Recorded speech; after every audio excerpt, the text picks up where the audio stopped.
நத்தார் பண்டிகைக்கு இன்னும் இருப்பது 11 நாட்கள். கிறிஸ்துமஸ் தொடர்பான எமது விசேட தொகுப்பில் இத்தாலியர்கள் எவ்வாறு கிறிஸ்துமஸ் பண்டிகையை கொண்டாடுகின்றனர் என்பது தொடர்பில் இன்று நாம் ஆராய்கின்றோம்.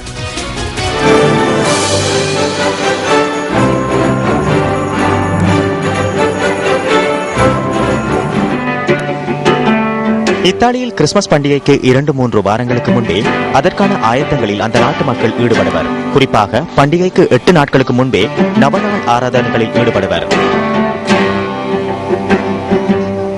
இத்தாலியின் ஒரு சில கிராமங்களில் மந்தை மேய்ப்பர்கள் வாத்திய கருவிகளை இசைப்பதோடு நத்தார் கீதங்களையும் பாடி மகிழ்வர். நத்தார் பண்டிகைக்கு ஒரு வாரத்துக்கு முன்னர் சிறார்கள் இடையர்களை போன்று உடையணிந்து கிறிஸ்துமஸ் கீதங்களை இசைத்தும் பரிசு பொருட்களை பகிர்ந்தும் களிப்பில் மகிழ்வர்.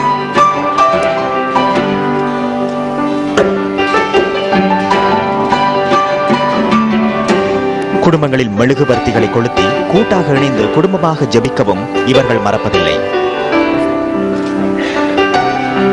நத்தார் பண்டிகையின் போது மதிய வேளையில் வத்திக்கான் சதுக்கத்தில் ஒன்று கூடும் மக்கள் பரிசுத்த பாப்பரசரின் நத்தார் செய்தியை கேட்க ஆவலுடன் காத்திருப்பர்.